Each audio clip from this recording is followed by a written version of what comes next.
So look at the energy of your life.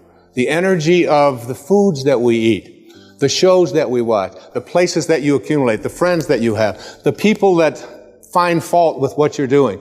Look at all of the way, even a simple little thing like feng shui, which is a Chinese form of how you arrange the furniture in your, it's so cool. But I've got a lady who works with me over in Maui, and every time I go away, she'll come back and she'll have this thing moved over here and this thing over there, and I'll say, but I like this here. This is where I shave. No. The feng shui of that isn't quite right, and you don't want to have a red next to you. I just listen to her. My place is one of the most pleasant and beautiful places. Of course, having it on the ocean has a lot to do with it as well. But I believe that energy is in everything. Change the energy of your life and reconnect to the energy of spirit. Spiritual energy is healing energy. And also the way that we talk to ourselves. How do you talk to yourself? If you think, here's one of my favorite quotes, the creative source in your life. Here it is right here, this creative source. This source reacts to your belief in shortages with a fulfillment of your belief. If you believe there's shortages out there and you can't attract them into your life, now this is a source that is unlimited abundance. It just is a constant state of creating. It's always creating, okay?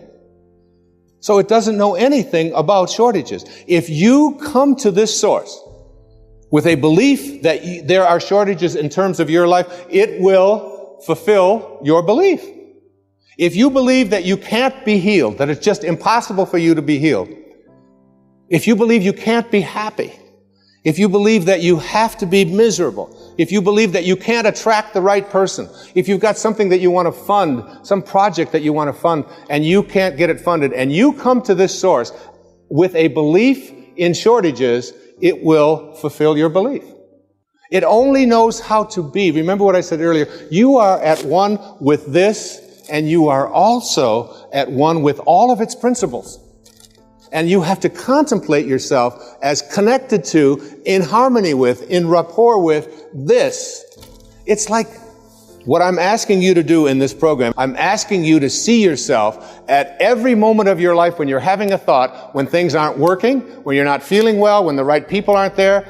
You could say something to yourself. I heard people say this, I tell people always, think from the end. Think from the end. So I was talking to a man one day down where I work out in the gym, and I said to him, he's been sick, he's got nose running, he's got, Snoopy's running out of his nose, it's disgusting. And I said, how long have you been sick, Marty? You will never believe this answer. He said, in 3 weeks, it'll be a month.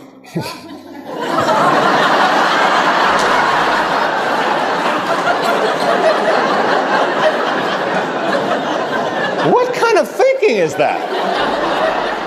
And if it doesn't work out for some reason, I don't use blame, I don't get anger, I just simply say to myself, this is the way it is supposed to be, and I'm at peace with it.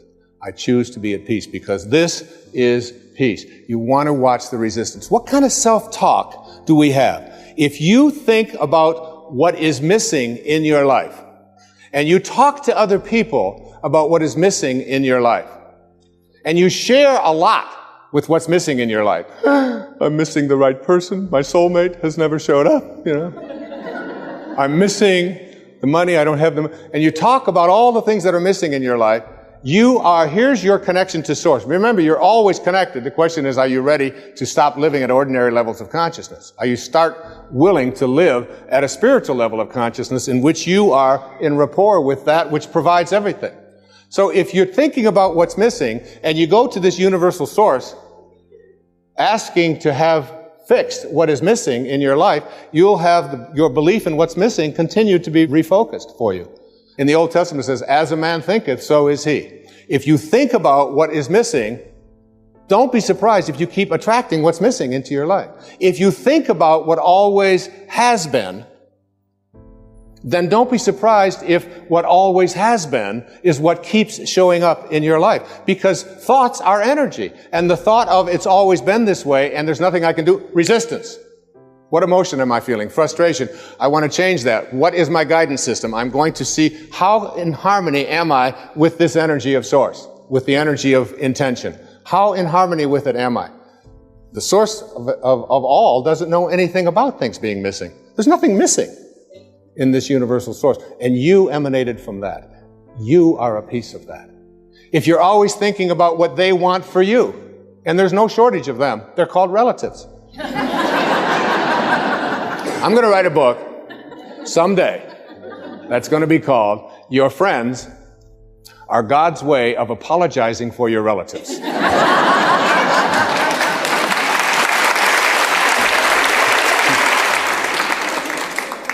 Why? Because, by the way, I gave this same talk to your relatives and they applauded even louder. Okay? Because a friend is someone before whom you can think aloud. A friend is not someone who makes demands on you and tells you what you should be doing or what you shouldn't be doing. There are very often, because we believe that we're related to people, we have talk, and then what happens with us is that we start talking to other people about what they want for us. And we despise what they want for us. We get angry at them for even wanting that for us, and then we get surprised when what they want for us keeps showing up. See, self-actualizing people, Abraham Maslow once said, the difference between self-actualizing people, the highest functioning people, and everybody else is that self-actualizing people must be what they can be. Self-actualizing people must be what they can be. What can you be? What can you be?